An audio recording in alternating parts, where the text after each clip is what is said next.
Hey guys, welcome into another episode of 410 Sports Talk. I'm James Haskell, along with my co-host Glenn Martin, and we are excited to introduce our new guest and friend of the show, Jason Pruett from DraftPlex.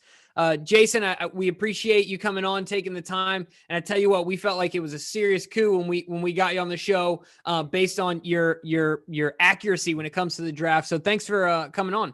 Yeah, thanks for having me, guys. It's a great opportunity to talk some draft and talk some Ravens with you. That's right. And every year, as devastating as when the Ravens lose, if they don't win the Super Bowl, it's still, it turns that page to the offseason, and people like me, and I know you, we get excited about the possibilities of who the Ravens are going to add, and the draft is obviously a big part of that.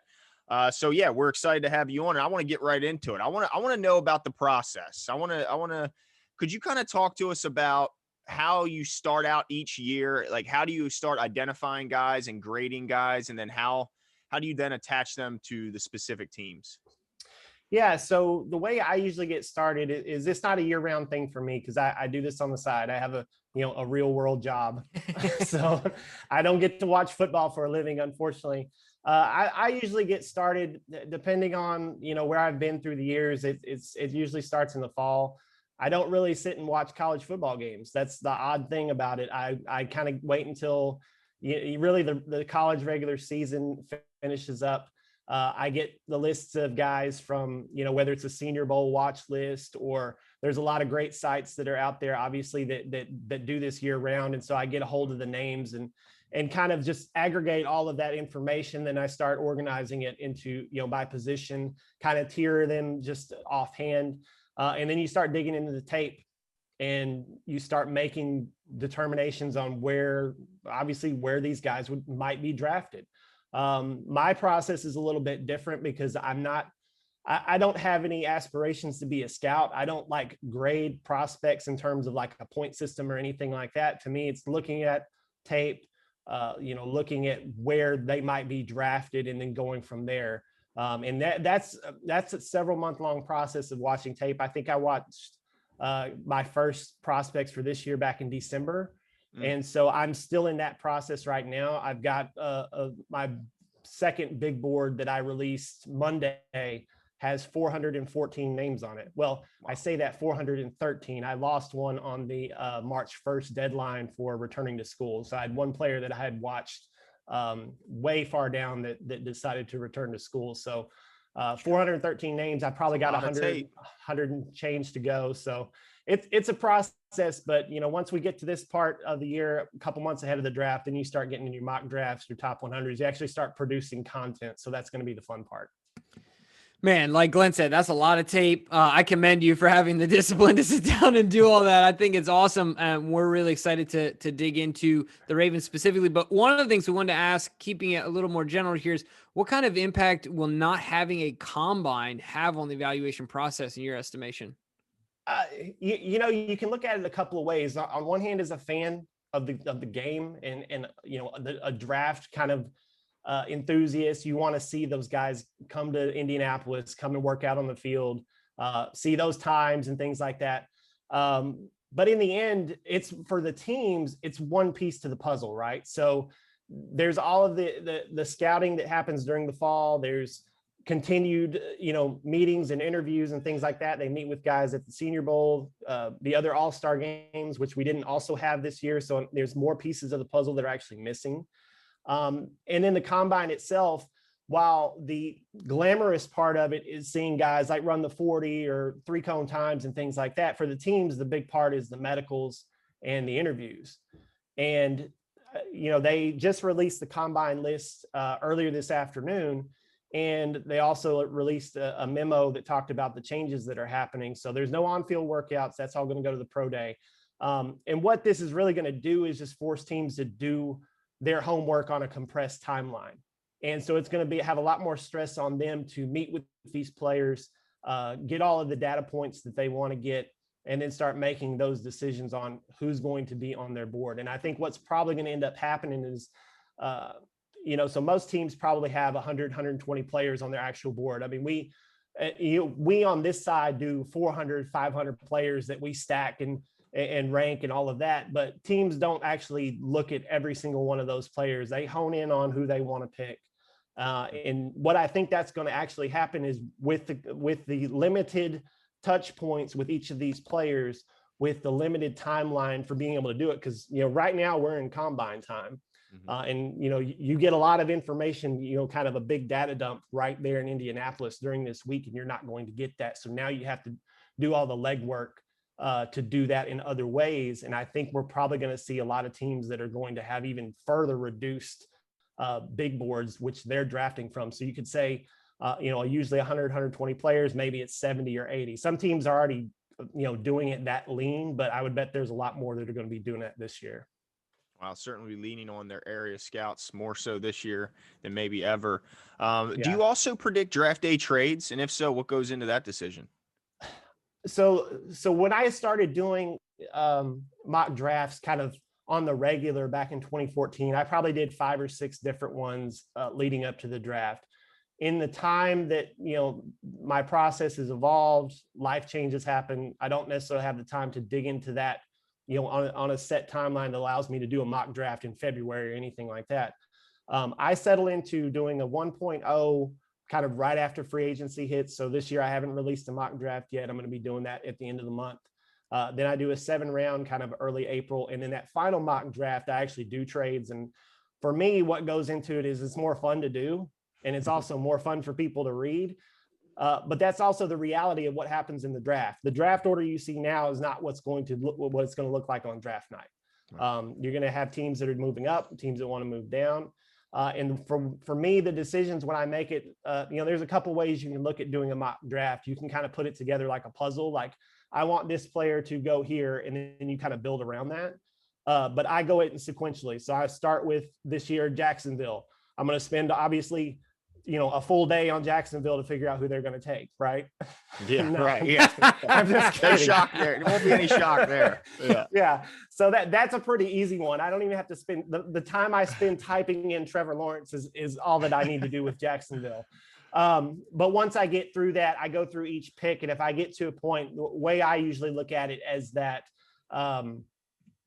if I want to get a specific player team fit, if it's, let's say an offensive tackle, I want to get at 10 and the team that I'm looking at is at 15. How do I get there? Do I expect somebody that possibly jumped them? Do they anticipate somebody jumping them? So that kind of drives my decision-making, because I really want to get in the shoes of the team in terms of what they want to do, and if it makes sense to move up or move down.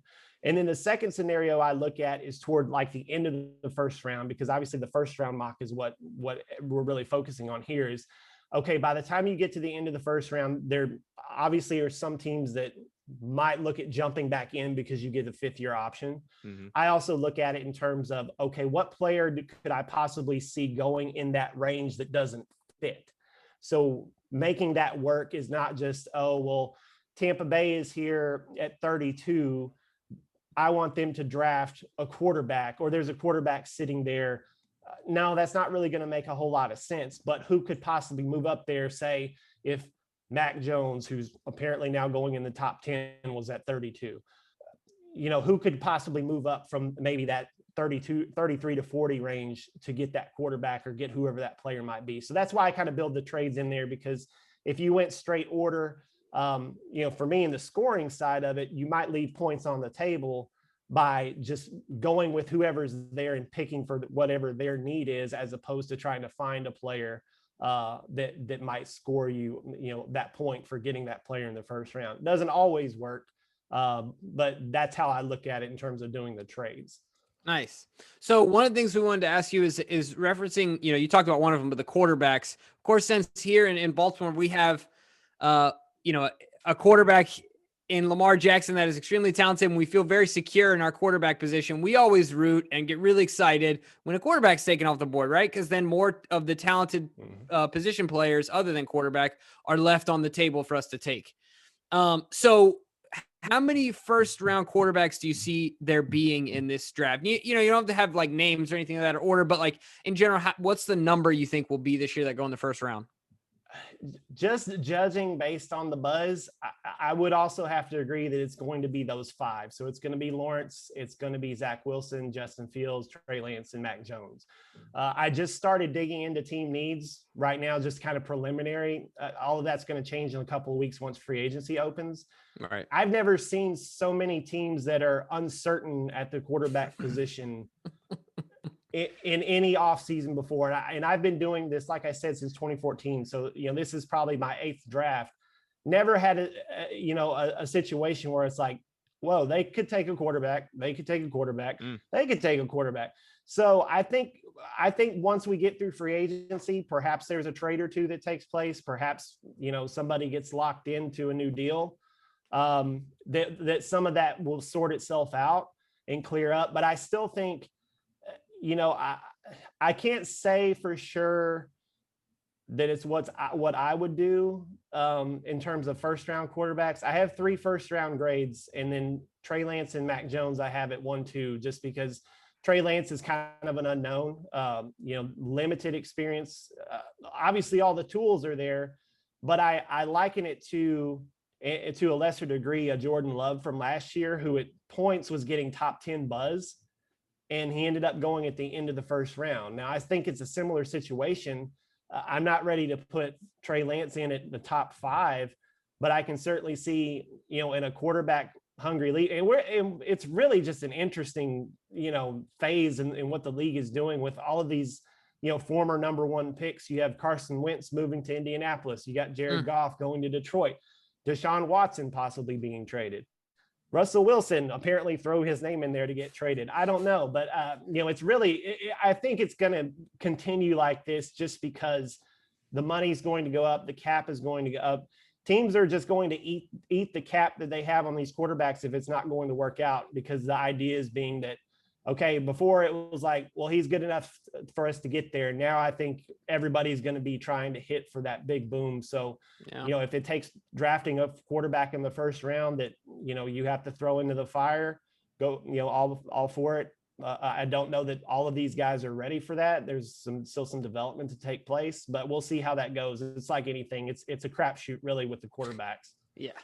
I'm hoping for 5 or 6 of them gone in the top 10. That would be my wish. I don't know if I'll get that wish, but that would be my hope. Now, the Ravens always like to say that they draft the best player available when they're on the clock, and they try not to go for need.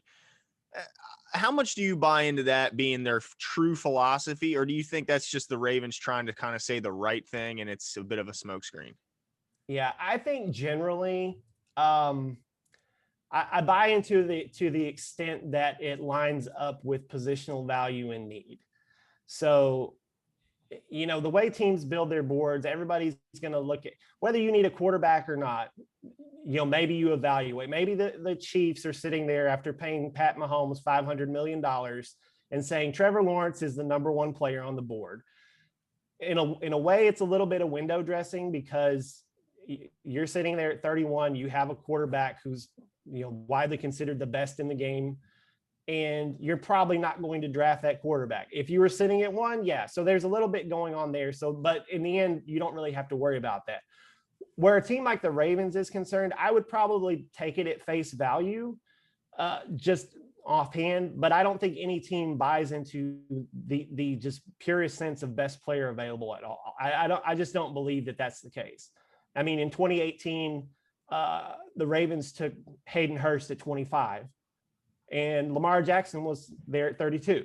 Right. Now, would you say that Hayden Hurst, who's no longer with the team, was the best player available then? I don't know. Maybe they thought that. Maybe they assumed Lamar Jackson wasn't going to be there, and then he happened to be that. I don't know. You have to be in that war room to decide. I do think that it's degrees of best player available. But again, I think there's totally has to be context. They'll definitely tell you that. They'll say player X was our guy all along. He was at the top of the board when we came up, but that's just lip service. I think for the most part, degrees of truth, but not entirely the case. So it's about where those two things meet, right? Like, they've got to intersect, and then it's the best player available, right? Like, yeah. I think, drafting purely for need is dangerous too, because then if you You I reach, need right? an edge rusher, and whoever it is 25 on your board and you're drafting at 15. Well, you're overlooking 10 players that you thought were better objectively in order to fill a need. And that really lowers the overall talent on your team just by taking that. I mean, being a Dallas guy, I've seen that before. And there's a lot of players that aren't on this team anymore that were picked for that reason. There's a couple that are on the team that are picked for that reason. And you see that's where that's gotten them. And I think the Ravens, where they are, they're one of the better drafting organizations. I think they're one of the better run organizations in that way.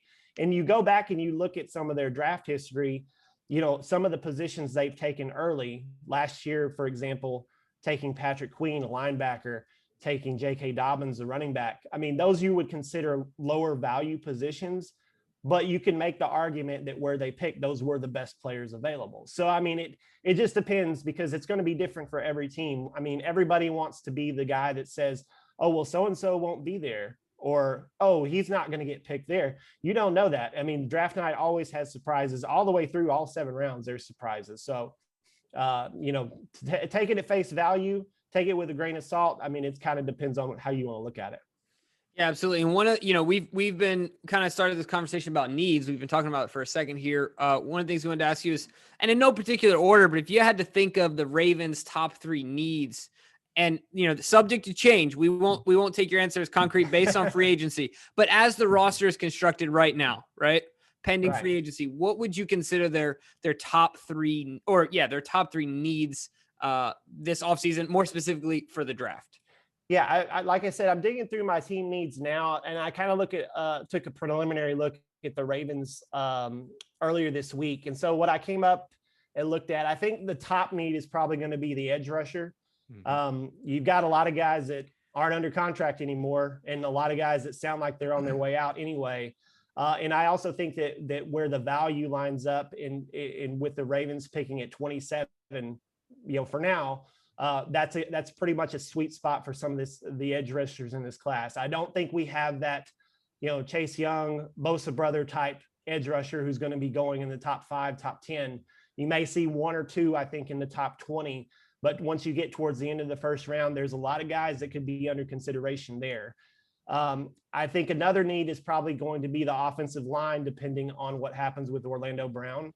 Mm-hmm. And again, with where the Ravens are picking, that's going to be a sweet spot if you're going to replace a right tackle, that's the place you're going to do it. You have like a Tevin Jenkins, a Jalen Mayfield, a couple other guys further down that you could, you know, if they wanted to trade back, that they'd have an opportunity to get. I'm not sure if they're going to have a chance to get at Darisaw from Virginia Tech.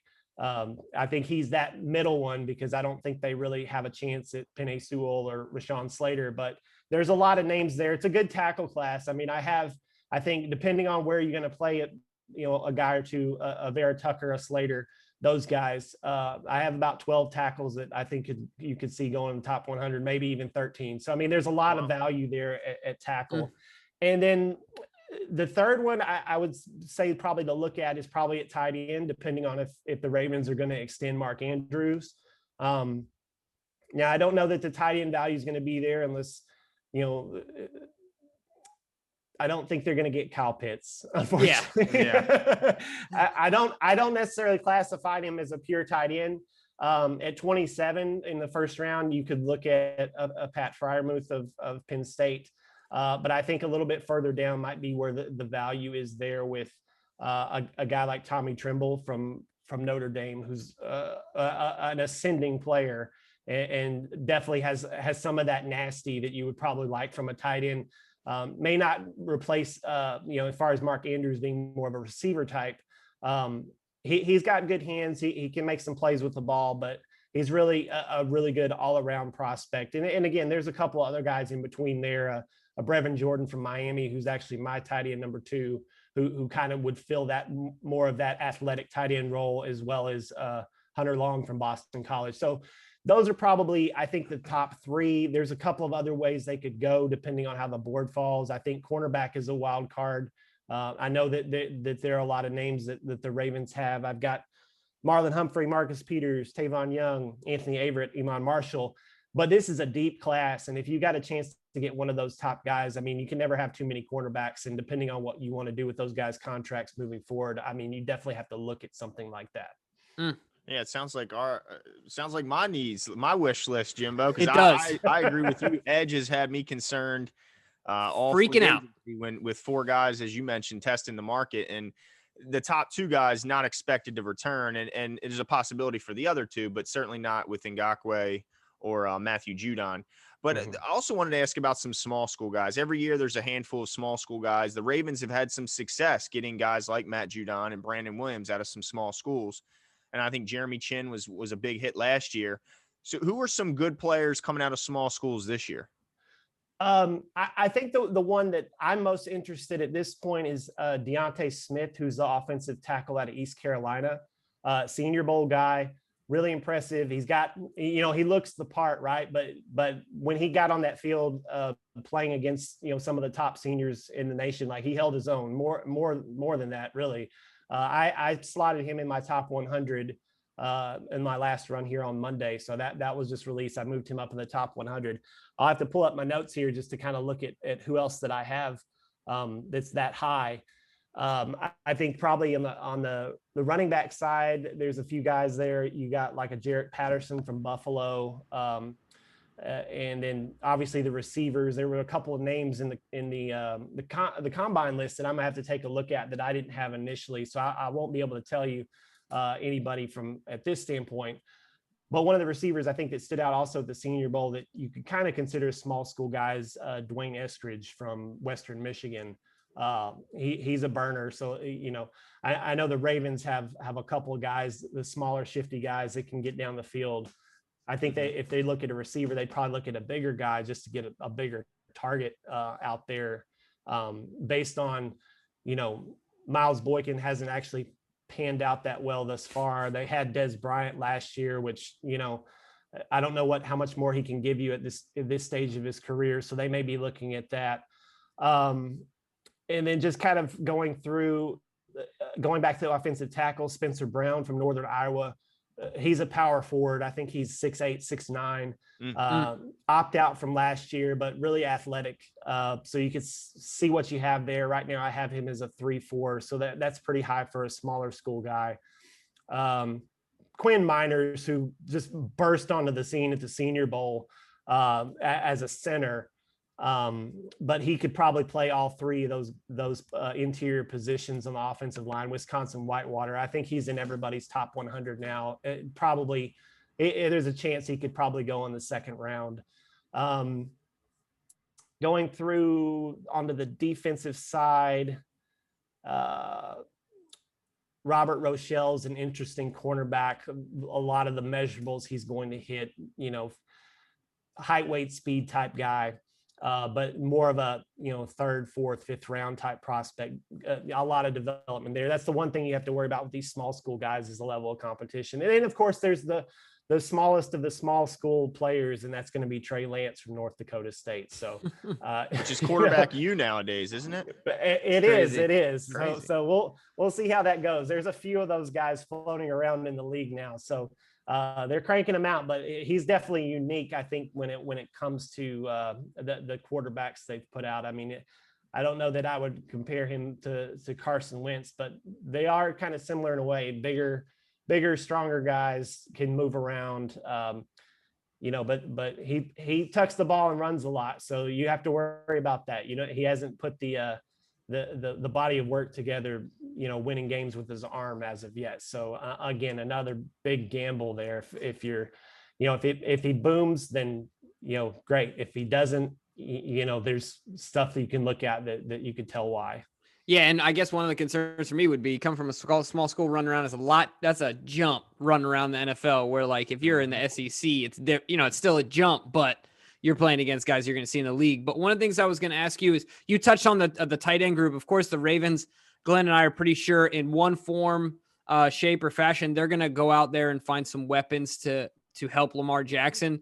You talked about the tight end group, but narrow in on the wide receiver group on some names that Ravens flock and all Ravens fans out there should be looking at as potential guys, say between the first to what do you say, Glenn, like 1st to 4th round, those type guys, because honestly, I mean, everyone wants us to go first round in the draft, but I think we should be realistic here with where the Ravens are going to take a wide receiver.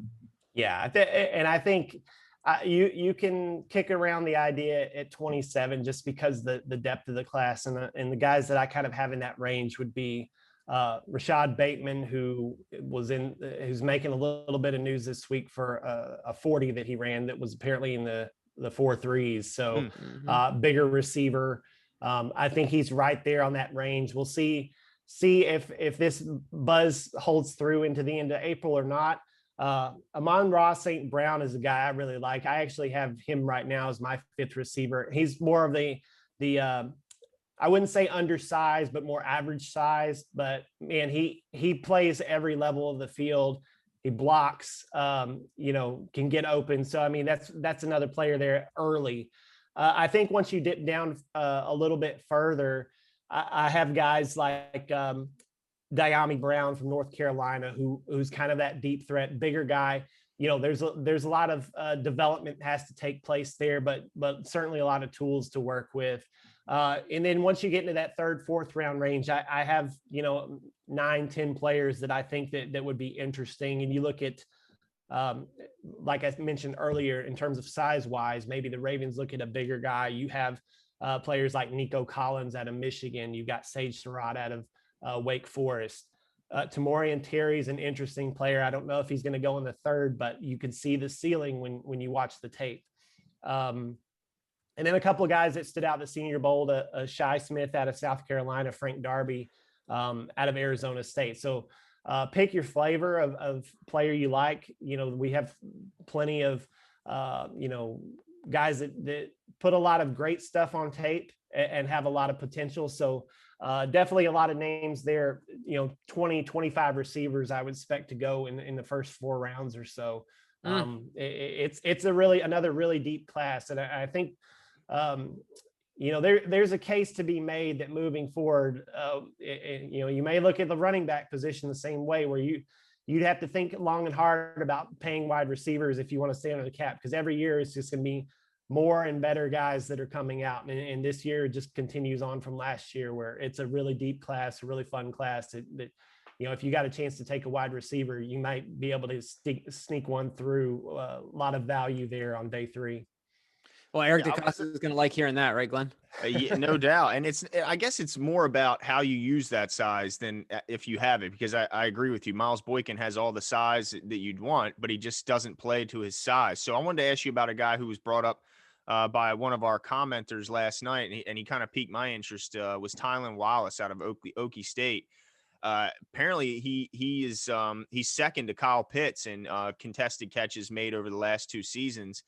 And he also ran a reported 4.39 40. So what do you think about Tylan Wallace out of Okie State?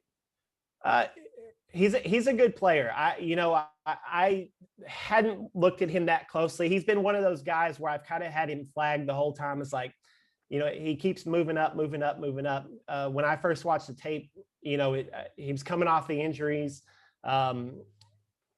And Big 12, I feel like always you kind of have to you have to worry about that. Right. The joke is they don't play defense there. Yeah. But if he's making contested catches, that's good.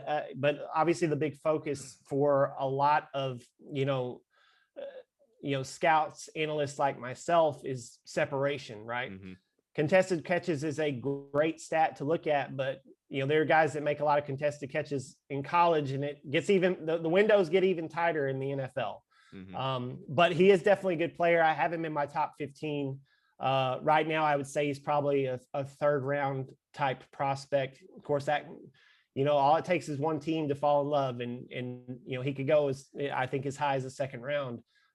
But a good player, definitely very good all around talent. I don't know that he does one thing specifically well, but he does a lot of things, really well. So he doesn't have that one defining trait, but he's a good all around prospect. And I think one of those guys that's probably ready made to come in and contribute right away. Gotcha.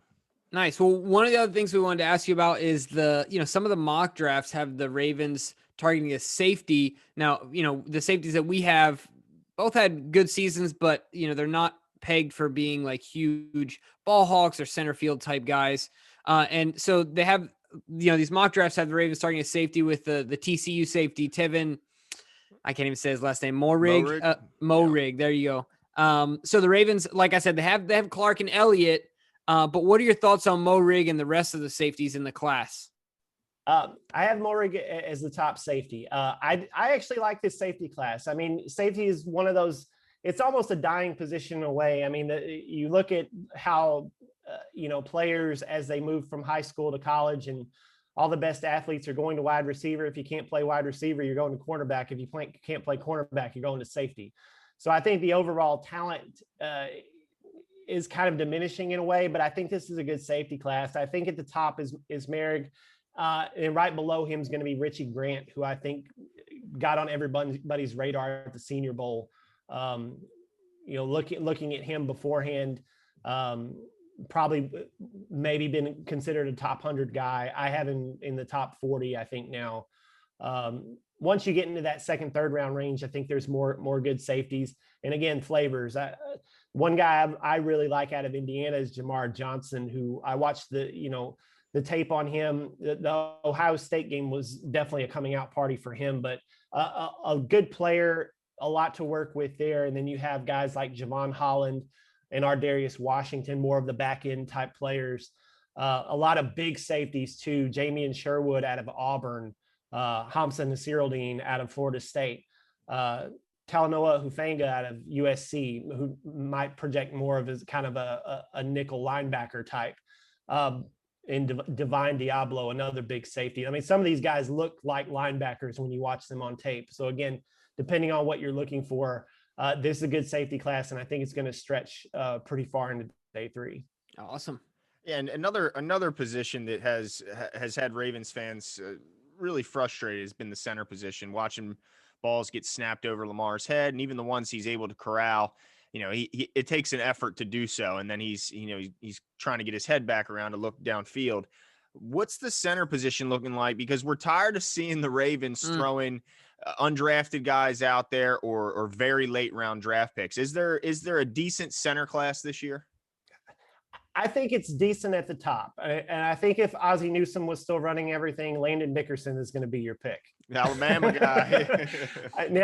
Now, I think right now I have him as my number 2 center, but that's only because of the injury. Mm-hmm. And, some teams can sit and wait for an ACL to heal. I mean, miracles of modern medicine, these guys come back from an ACL faster than ever.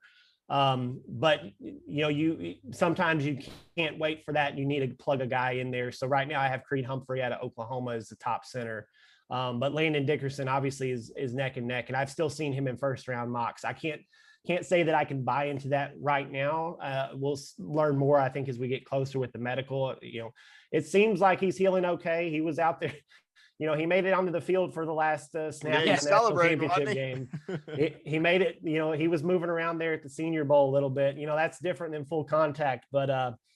Once you get past those two guys, you have Quinn Miners, as I mentioned earlier, Wisconsin Whitewater, who I think can play any of those positions. But he came in specifically with the Senior Bowl, having worked out as a center and kind of getting some experience doing that. And I think he gave a good accounting for himself at that position. So I think he is definitely in that conversation there. After that, and then you have Josh Myers out of Ohio State. So I think any one of those guys is one you could take and get, second, third round and step in and start day 1. Nice.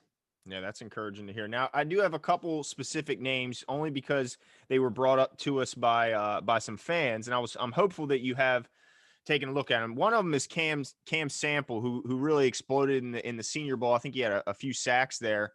What are your thoughts on him? Is he mainly a run guy? Is he? I mean, he flash pass rush, but is that what they can expect seeing him in the pros? Yeah, I definitely think so. I think he's got a little bit of that position flex where he could play off the edge, he could play inside, and he's going to give you pass rush value at both positions. He's a little bit of an undersized, height-wise player, but I mean, he's thickly built. He can get in there and cause some trouble. So, I mean, I think that's a really interesting pick. And he probably brings a little bit of that Ravens attitude, I think. So if they were to go with Cam Sample in, say, the second, third round, which is where I kind of have him slotted. I think they would be very happy. Wow. Okay. Well, that was another name that was brought up to us was Zavon Collins, as far as, him being a guy that kind of burst onto the scene this past year. And that was another one of our comments. Yeah, Zavon Collins is really interesting because he's a bigger guy, but man, he moves around really well. So as a linebacker, possibly as an edge, he's one of these guys that would be very fluid in terms of a defense, like a multiple defense, where he could play inside, he could play outside, he could play off the edge, he can cover. So I mean, for a guy that I think is somewhere in the range of 6'3", 6'4", 250, he's a bigger linebacker, but I expect him to go in that second half of the first round, possibly a little bit earlier. I don't think he's going to crack the top 10 or anything, but if a team really likes him, they may look at him in the teens to early 20s. Wow. Okay. Nice. And then the last name I have here is Jonathan Adams Jr., I believe it is, out of Arkansas State. Big guy. What are your thoughts on him as a developmental player? I guess in the next level, I should say. Yeah, I think developmental player is right. Coming from these smaller schools, the receivers, a lot of times they can just out athlete the coverage. So I think he's going to be one of those guys, but definitely has the tools, definitely has potential.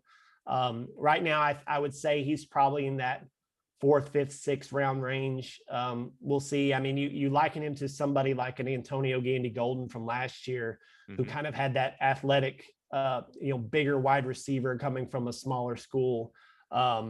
So Adams, I think he's going to be one of those kind of raw talents that a team might want to mold. So, I mean, I wouldn't look at him going any earlier than that, but definitely draftable, definitely has a ceiling that you can project. Okay. And I was curious, did you happen to have, this is totally off topic, but did you predict that the Packers would go Jordan Love last year? Oh no. Okay. No. Okay. Because then I would say you're just a savant over here. Yeah. Seriously. So no, I don't know that anybody saw that. And I think coming out of it, there was a lot of jokes. I made an appearance on a radio show that they asked me about that. And I joked, I was like, well, maybe they'll be accepting applications soon. But if you take the guy and he fires up Aaron Rodgers, I mean, more power to him. I don't know that I would have done that. They probably could have used another receiver, maybe some defensive help. But again, quarterback it's a lottery ticket. So you hope a guy turns out, but I'm not sure when he's going to see the field. For sure. So Jason, we appreciate your time, but we got to ask you one more question before we let you go here. If you had to give a prediction at this point as to not player, but like what position the Ravens would address first. I know that you mentioned your top 3 between edge, tight end, and interior offensive lineman. There's a lot of moving points, but if you had to give a prediction today, which position they would spend their highest round pick on, what would you say it is? If I had to give a position today, I think they would take the edge rusher. I'm not sure which one they would pick. I would have to dig into that a little bit further, but I think, maybe they can smooth things over with Orlando Brown. I know he's still going to be, even if he sticks with the team, he's going to be coming up for that new contract, but they have nothing at edge rusher right now. So you do have to fill that hole. I know, we talked a little bit before the show about drafting for need. Sometimes you do have to do that, but I think the value is there where they're picking in the first round. Could they move up or down? Certainly, and still get a good player. I think they can do that, but I think edge is what they're probably going to target if you were to ask me today. Well, Glenn and I don't oppose hearing that at all. I know that Glenn has been sweating for a while. Who is going to tackle the quarterback for the Baltimore Ravens? I'm looking around. I'm going, it isn't sack daddy, Mr. Jalen Ferguson, because he left his sack talent in college apparently. Because I mean, he's been nothing since he's been a Raven. So yeah, so I'm with you. I'm hopeful that that's the direction they go. And last year I correctly predicted, not to toot my own horn, Jimbo, but I did think that they would go middle linebacker, as he was hoping for Cesar Ruiz at center. But did you predict Patrick Queen last year? I didn't. I actually had him going a little bit earlier. Okay. I don't recall to who, but I had him going, I think 3 or 4 picks earlier. So again, when you're doing a mock draft and that's how it works out, you you don't know who's going to be there. I mean, everybody can have the position, everybody's a scout these days. So everybody knows where everybody's getting drafted, but there's always surprises on draft night. But I think if he had been there, I definitely would have been a consideration. Yeah, absolutely. Well, Jason, we appreciate the time. Make sure you guys give him a follow at DraftPlex on Twitter. What else are you working on? You want to give a second to plug, let people know where else they can find you? Yeah, I've did a release. My website is NFLDraftPlex.com. So on Monday, I turned out my 2.0 big board, my 2.0 top 100, and then my 1.0 on positional rankings. Working on team needs right now. Everything's through the website. And then by the end of the month, you should have probably the most anticipated mock draft I've ever done, coming off of the mock draft scoring championship last year. Yeah. Two of them, the Huddle Report and the mock draft database. So I think a lot of people are looking for that now. So I've got some work to do. Hey, it's never been done. So I've got to set my expectations where they are. I mean, I want to win. I want to repeat, but I know the odds are against me, but we'll see how it goes. But that first mock draft, I think people are waiting for that, and I hope to deliver. Absolutely. Well, we feel like we delivered with getting you on the show with the credentials that you have. So thank you, man. We hope to have you on again. Have a great evening, and we'll talk to you soon. All right. Appreciate it, guys. Yep. Thanks for having me.